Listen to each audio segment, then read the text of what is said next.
Welcome to the deep dive. If you're here, you're probably looking for the ultimate shortcut, not to, skip the foundational work, but to really master it. Right. We know that the core of applied behavior analysis, all that stuff on measurement graphing and proving causality, it can feel impossibly dense. It can. It's definitely the material that separates the theoreticians from the actual clinicians on the ground. It truly is. This isn't just about memorizing definitions for an exam. I mean, as behavior analysts, our clinical decisions, our ability to justify treatment, our whole professional accountability, it all rests on being able to precisely measure behavior, visualize that data, and then use these rigorous scientific methods to prove that we caused the change, not some, external fluke. And that's our mission today. We've got a stack of material here covering the essentials of ABA data visualization, the single-subject research designs we use to show control, and all the threats that are constantly trying to undermine those findings. We're going to try and transform that technical language of research rigor into clear, actionable insights. So think of this as the masterclass in why graphs are probably the most powerful tool in your entire clinical toolbox. Absolutely. Okay, let's jump right in with section 1, why graphing is so indispensable in ABA. And when we say indispensable, we're not just talking about good clinical practice. We're also talking about the financial necessity of it. Absolutely. Clinically, the graph it's the objective moment-to-moment report card of your intervention.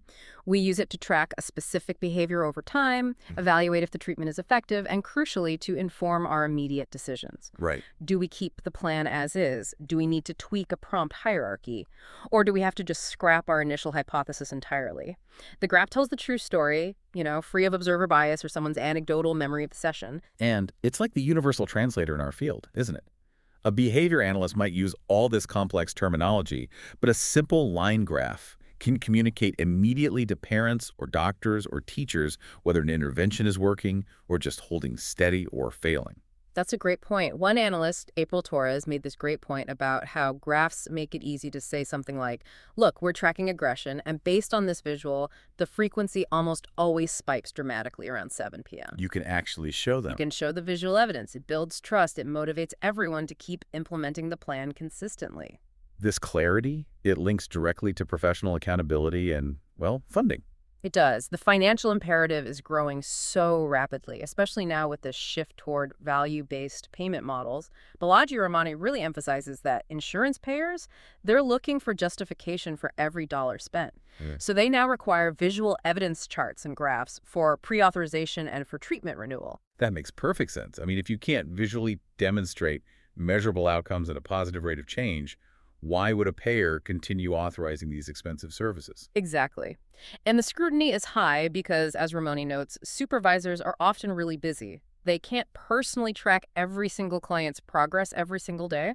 So that automated visual analysis you get from strong data management becomes the critical legal and financial justification for continuing services. Okay, so to conduct that kind of effective visual analysis, you have to be fluent in the anatomy of the graph itself. Right, the structure.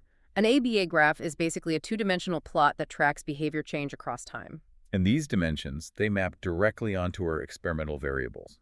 So the behavior data, the thing we're trying to measure, our dependent variable, or DV, that gets plotted vertically on the y-axis. The technical term is the ordinate. Right. And meanwhile, the horizontal x-axis, the abscissa, that tracks the date or time or session number, this is our independent variable, the IV. It's the condition that we systematically manipulate to try and cause the change. A critical structural element that I think novice practitioners often get wrong are the phase lines. Formally, they're called condition change lines. These are just the vertical lines that mark off the different experimental segments, right? Separating baseline from intervention or one intervention from another. That phase line is maybe the single most important line on the whole graph. Without it, and without a clear label, you risk totally misinterpreting the cause of a behavior shift. Can you give an example of that? Sure. Yeah. Imagine a student's self-injury suddenly drops by 50%. If you fail to draw a vertical phase line and label it change in medication dosage, you might mistakenly think your new reinforcement schedule was the only reason. And you'd make the wrong clinical decision going forward. You'd keep a programming decision that is, in fact, ineffective. That phase line is our way of systematically accounting for all those planned and sometimes unplanned environmental changes. Beyond just labels and phase markers, there's a fundamental visual standard for actually building the graph, the proportional construction rule. Yes. This rule, it's laid out by Cooper, Heron, and Heward. And it's not arbitrary at all. It basically says the y-axis length should look about 2/3 or maybe 3/4 the length of the x-axis. And if you violate this rule, you immediately introduce visual distortion. A huge threat to objective analysis. Let's say you stretch the y-axis way too long compared to the x-axis. You artificially make the slope look incredibly steep. So a tiny increase looks like a huge success. Exactly. A small incremental improvement in behavior suddenly looks like this massive surge of success. You're visually overestimating the treatment's effectiveness. Right, and that can have real-world consequences, clinically and financially. An analyst might get funding renewed based on progress that's visually inflated. Or the opposite. If the x-axis is too long, the data path flattens out. You could be masking a real, meaningful, but small trend, making a genuinely effective intervention look too weak to justify continuing it. The proportion ensures the visual display is an honest picture of the data. Okay, so we're almost exclusively using what are called equal interval graphs, where the distance between points is a uniform unit. And within that category, we have a few major tools. 4, really? First up, the line graph. This is the absolute default, right? The workhorse of ABA. It is. It connects individual data points over time, which makes it perfect for visualizing successive changes and trends in a variable. Things like the frequency of aggression or the duration of task engagement across sessions.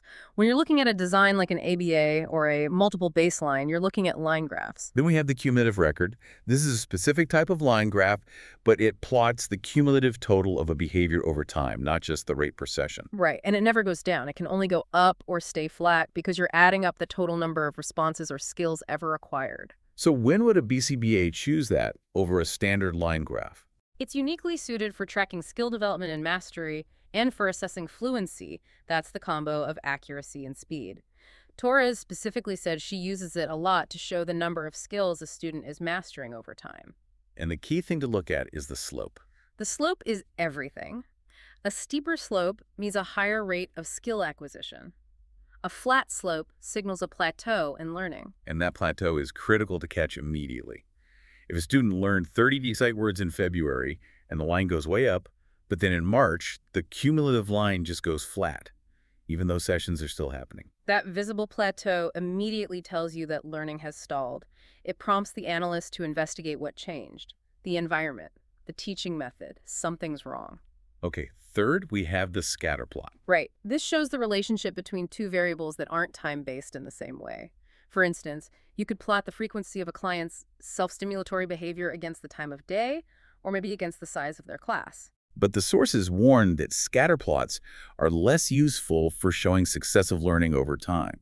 They don't have that clear data path connecting points one after another. Precisely. They show correlation or distribution, not the evolution of a behavior across sessions. And finally, bar graphs. Bar graphs are for summarizing and comparing discrete groups or categories. They're excellent for, say, comparing behavior frequency across different students, or for visualizing the results of a preference assessment, which reward items were picked the most. Torres highlighted their communication value here. They're visually so straightforward. They're easily understood by people who aren't ABA experts, like parents or funders, who just need a quick comparison without having to interpret complex trends or phase changes. Right. You sacrifice that fine-grained time series analysis for quick category-based comparisons. So once the graph is built correctly, the analyst switches into interpretive mode. We visually analyze the data path based on 4 critical characteristics: level, trend, slope, and variability. Let's start with level. This is the magnitude or average value of the data points. We usually calculate the mean or median within a phase. Why does a change in level matter so much? We look for a big, immediate shift in the average level between phases. A rapid vertical jump in the data path as soon as the intervention is introduced. That suggests a powerful and immediate effect of the independent variable. If the level stays the same, your intervention probably isn't working even if the trend changes a bit. Then we analyze the trend, which is the overall direction. Is it increasing, decreasing, or flat? Right. And while you can use complex stats to calculate a line of progress, in day-to-day practice, clinicians are just visually assessing the direction. If you're trying to reduce self-injury, you need to see a clear, consistent, decreasing trend. And we pay close attention to the slope of that trend line. Yes. As Torres pointed out, the slope is like a signal in the field. Clinicians are always monitoring extreme changes in slope. a sudden acceleration or deceleration in a short period, as a flag for unique events. For instance, For example, if the behavior has been flat, but the slope suddenly becomes sharply negative, you look back at the session notes. What happened right before that session? Did the client get a new RET? Did a new medication kick in? The slope highlights the timing of those crucial events.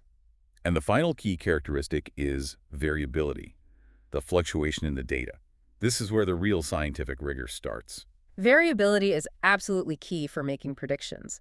We demand low variability or high stability during the baseline phase. If your baseline data is jumping all over the graph, you can't confidently predict what would happen next. So you can't test your intervention effectively. Right. High baseline variability means you probably have uncontrolled confounding variables in the environment, and you need to get those stabilized before you introduce your intervention. And what happens to variability once the intervention is working? Ideally, you see decreased variability during the intervention phase. If the treatment works, the behavior shouldn't just shift to a new, better level. It should also become much more consistent. Low variability during intervention signals better experimental control. It confirms your intervention is consistently controlling the target behavior. Okay, we've established the visual components, but that visual proof is only useful if we can confidently say, my intervention caused that change. Exactly. That requires the rigorous logic that's embedded in all single-subject experimental designs. This brings us to the core of baseline logic: prediction, verification, and replication, or PVR. Right.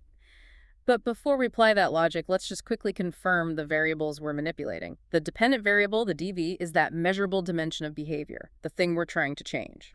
And it has to be operationally defined, like the rate of a client's eloping behavior defined as moving more than 3 feet from the therapist without permission. Perfect example.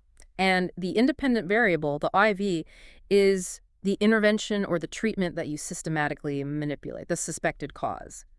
If the DV is eloping, the IV might be implementing, say, a high probability request sequence. And the ultimate goal of any of these designs is to establish a functional relation. Which is the convincing evidence that changes in the DV are predictably related to the introduction or removal of the IV. It's cause and effect. This is a critical distinction that I think trips a lot of people up. Functional relation is not the same as correlation. Can you break that down? Sure. Think of it this way. Correlation is just observing that ice cream sales and shark attacks both go up during the summer. They're associated, but eating ice cream doesn't cause shark attacks. Right. There's the third variable, summer weather. Exactly. A functional relation, on the other hand, is proving that a specific action like turning a key in an ignition causes a specific outcome, the car starting. In ABA, we have to prove that our IV is the ignition key and the change in behavior is the engine turning over. And we can only do that because the individual serves as their own control. Okay, so this brings us to the 3 pillars of that control: prediction, verification, and replication, PVR. Let's start with prediction. This happens during the initial baseline phase. What does an analyst need to see to make a confident prediction? They need stability, and they need it for long enough. We collect repeated measures until the data path shows a clear, consistent level and trend. That stability allows the analyst to confidently forecast that if nothing changes, the behavior will just keep going in the same direction at the same rate. But this confidence, this need for prediction, it raises a massive practical and ethical dilemma, doesn't it? The dilemma of waiting, yeah. If the behavior is self-injurious and it's severe, how long do you wait for a perfect, stable baseline if that means delaying an intervention that could potentially save the client from harm? That tension is constant. It's something every behavior analyst has to balance. You have the scientific requirement for prediction on one hand and the clinical necessity for immediate action on the other. So what do you do? If the behavior is dangerous, you might have to use a BAB design or a design with a really abbreviated baseline. You just have to know that you are scientifically compromising prediction, but you're ethically protecting the client. But whenever possible, establishing that stable prediction phase is paramount because a successful intervention must break that predicted pattern. Okay, but predicting is only half the battle.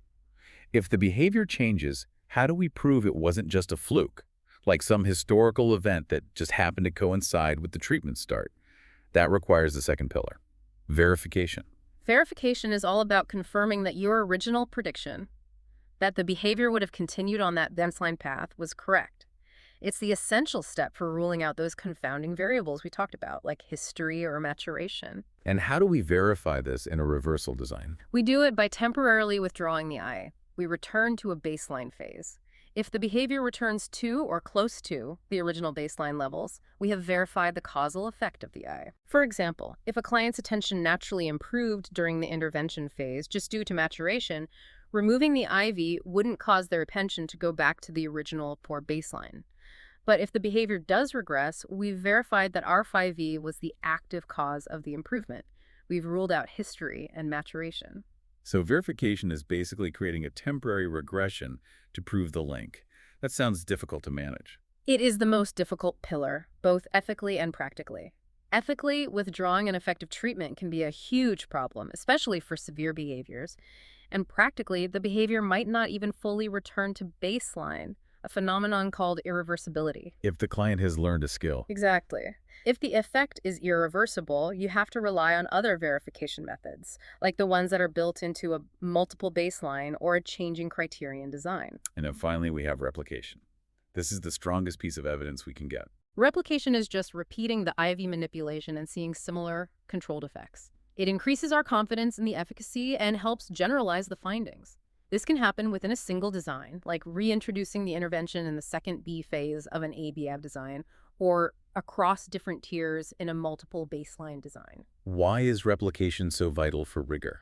Because professional standards often mandate 3 or more instances of replication to firmly establish experimental control.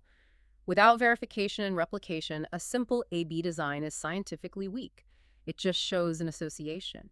You need that repeated demonstration to show the effect wasn't a coincidence, but a consistent, predictable outcome of your manipulation. So understanding PVR is the logic. The designs are the blueprints we use to apply that logic. Exactly. And each design serves a different purpose and manages these validity threats differently. Let's start with the reversal or withdrawal designs, ABA. These are really the gold standard for directly demonstrating a functional relation because they so cleanly showcase all 3 PVR pillars within a single person. Let's look at the basic ABA design. Baseline, intervention, return to baseline.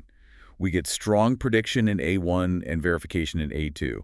But what are the major shortcomings? Well, the primary scientific shortcoming is you don't have replication of the intervention effect. The design is incomplete. And the primary ethical shortcoming is that it leaves the client without the effective treatment. Which is why the ABAB design is universally preferred by clinicians. It gives you the full rigor. Exactly. It achieves A1 for prediction, B1 shows the effect, A2 gives you verification, and it concludes with B2, which is both replication and therapeutic benefit. And it ends on the treatment. It ends with the client receiving the effective treatment. That cyclical process, ABAB, is what gives the design its robust internal validity. The multiple demonstrations meet that rigor standard. We mentioned the key limitation earlier. You can't use these for irreversible behaviors, like a new skill. Right. Once you know how to ride a bike, withdrawing the intervention won't make you forget. And they're also unsuitable for high-risk, dangerous behaviors where withdrawing an effective intervention is just unethical. What about the BAB design? It starts immediately with the intervention. This is purely a matter of clinical necessity, driven by the severity of the behavior. If a client is engaging in severe self-injury, you cannot ethically wait for a stable baseline. You have to intervene immediately. But you're sacrificing something. You're sacrificing that initial prediction phase, which significantly weakens the overall demonstration of experimental control.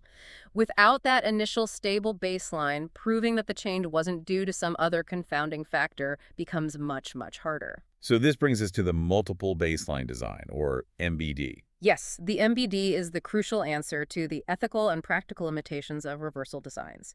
It's the ethical alternative because it demonstrates control without having to withdraw the intervention. Walk us through the mechanism. The core mechanism is the staggered introduction of the IV across 3 or more functionally independent tiers.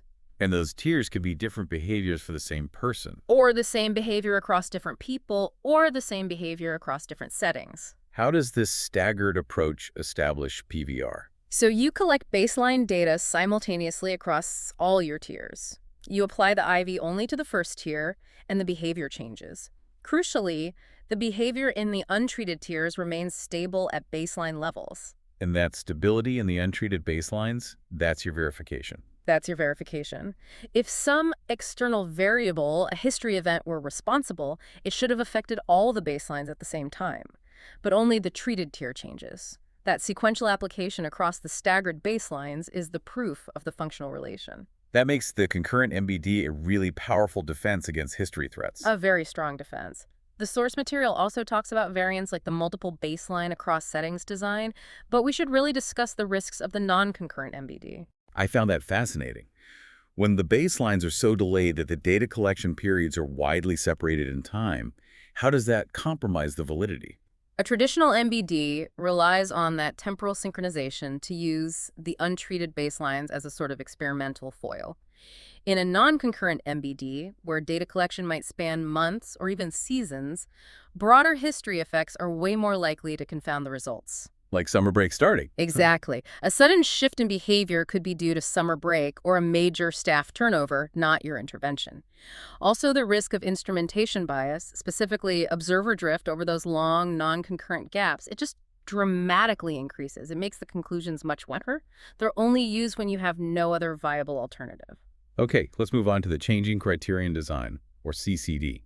This one is highly specialized, perfect for shaping procedures. It's the design of choice when your intervention goal is a gradual increase or decrease of a target behavior, and that behavior is already in the learner's repertoire. Like smoking reduction, or gradually increasing the number of math problems they complete. Perfect examples. The mechanism is really elegant. The IV, which is some consequence or reinforcement, is contingent on meeting a specific, gradually changing performance criterion. The behavior has to track those criterion steps, like climbing a staircase. And experimental control is shown by how closely the behavior tracks those steps. That precise, stepwise correspondence. If the client's behavior follows the arbitrary, jagged steps that you set for the criterion, which might be short phases, long phases, small steps, big steps, it's highly improbable that maturation or history could cause a behavior to track those steps so perfectly. That arbitrary tracking confirms the causality. But since we don't withdraw the intervention back to baseline, how does the CCD handle verification? This is where its unique methods come in. First, you can use mini reversals. The analyst temporarily reverts the criterion to a previous, less demanding level. And if the behavior follows that reversal? If the behavior drops back to the old performance level, that verifies that the behavior is under the tight stimulus control of the criterion. It confirms the IV's effect. What else can you do? You can vary the phase length. By altering how long the phases last, you can rule out time-based variables. If the behavior stabilizes to the criterion, whether the phase lasts 3 days or 10 days, you can be pretty confident maturation isn't the driving force. You can do the same thing by varying the size of the criterion steps. So the verification steps in CCD are all about proving the behavior is responsive to the contingency, not just the passage of time. Precisely. Finally, we have the alternating treatments design, or ATD. Also called the multi-element design, and this is used strictly for comparative analysis of 2 or more interventions. And this design is known for its speed. You rapidly alternate 2 or more IVs, sometimes session by session. The advantage is clearly speed. It gives you strong experimental evidence very quickly, letting clinicians rapidly identify which competing intervention is the most effective one for a client. Control is shown when the data paths for the different conditions separate vertically on the graph and stay separated. But if speed is the key advantage, why isn't this the default design? The sources warn about a huge threat. Multiple treatment interference. Is that really such a big risk? It is a critical risk. Multiple treatment interference, or carryover effects, happens when the outcome of one treatment is influenced by the one that came before it. For example? For example, if treatment B is highly reinforcing and treatment A is neutral, the residual good feeling from B might bleed into the next session where you're using A, artificially improving the performance under condition A. So how do you mitigate that threat and keep the ATD rigorous? You have to associate the conditions with very distinct, easily discriminable stimuli. This is critical for cueing the participant into which condition is active. You might use different therapists, different rooms, different color folders, anything to make sure the client knows which contingency is in effect. If you don't differentiate them clearly, the behavior might just reflect a mixture of all the treatments, making it impossible to identify the single most effective one. We've built the graph and chosen the design. Now we have to talk about the protective layer of our science. Validity. When we talk about experimental rigor, we're really talking about making sure our conclusions are protected from sabotage. Right. And there are 2 main types. Internal validity is paramount. It's the degree of confidence we have that the IV caused the change in the DV and not some other uncontrolled factor. So internal validity is basically how well you controlled for everything else. That's a great way to put it. If we have high internal validity, we can confidently say we have a robust functional relation. In contrast, external validity is about generalizability. It's the degree to which your results can be replicated with other subjects, settings, or behaviors. Given that these single-subject designs often use really small sample sizes, Mhm. sometimes just one person, is external validity inherently weaker in ABA studies? Generally, yes. Because we prioritize high internal validity through that tight experimental control of a single subject, external validity is often weaker at first. That's why we rely so heavily on systematic replication across studies and researchers to slowly build up the evidence that our findings generalize to a wider population. So internal validity is, did my thing work for this person? And external is, will it work for most people? That's a great way to summarize it. Okay, so let's talk about the threats to internal validity. They can be incredibly sneaky. They can. They can produce behavior change completely independent of our intervention, sabotaging our ability to claim a functional relation. We can categorize them into 4 areas: subject, measurement, for, and setting confounds. Let's start with the subject confounds, those variables related to the participant changing over time. First up is history. This is when some external event, totally unrelated to the intervention, influences the behavior. For example, a client's aggression drops sharply. You think it's your new program, but you later find out the client was simultaneously transitioned to a new medication. Or something stressful at home got resolved. Exactly. And we already covered how the multiple baseline design is a strong defense here. If a major history event happens, like a school-wide staff rotation, a concurrent MBD will capture it. All the baselines should shift. If only the treated baseline shifts, you've ruled out that historical event as the cause. Next, maturation. Maturation is just the natural biological or psychological development that impacts behavior regardless of what you're doing. If you're running a 2-year program for a young child, their improved fine motor skills might be due to them just getting older, not solely your intervention. And then there are testing or practice effects. Right. These are changes that happen simply because the participant is repeatedly exposed to the measurement task. Yeah. A client might be slow to respond in the first few sessions, but by the 5th, their behavior improves just because they've had warm-up effect and are more familiar with the routine. The change is due to the assessment itself, not the treatment. Okay, moving on. Measurement confounds. These threaten the reliability and accuracy of our data collection itself. Instrumentation drift sounds almost unavoidable in a busy clinic. It is arguably one of the most common and subtle threats: instrumentation or observer drift. This is when the measurement system changes over time because the observer subtly and unintentionally changes their criteria for what they're measuring. So an RBT starts out defining vocal protest very narrowly. And then 6 weeks into the intervention, they're stressed and they unconsciously broaden that definition to include sighing and mumbling. Their recorded rate of vocal protest will look like it's improving, decreasing, when in fact they just stop counting the marginal instances. And this is why strong inter-observer agreement, or IOA checks, are not optional. They are non-negotiable. Poor IOA fundamentally undermines any confidence you have in the functional relation. If the shift in behavior is entirely caused by a change in your measurement criteria, the functional relation you think you see is completely spurious. We also have observer bias and observer reactivity. Observer bias is when the data collector's expectations unconsciously influence their recorded results. If an RBT is really hoping the intervention works, they might unintentionally score difficult behaviors a little lower. Observer reactivity is when the participant's behavior changes just because they know they're being watched. The third category is independent variable, or IV, confounds. Threats to treatment fidelity. The main threat here is procedural integrity failure. If the treatment is implemented inconsistently or incorrectly, we can't attribute the outcomes to the intended treatment. If an intervention requires 4 steps, but the RBT is only doing 2 of them consistently, the integrity is shot. High procedural integrity is the standard we need to ensure the IV we deliver is the IV we documented. And finally, setting confounds. These are just uncontrolled variables in the environment. A classic example is the concurrent intervention problem. If a client is getting a token economy at school and a totally separate reinforcement intervention at home, and their behavior improves overall, it's extremely difficult to figure out which environment's intervention caused the change. It's amazing how many things can sabotage your findings. Instrumentation drift, seems like. It's almost unavoidable in a busy clinic.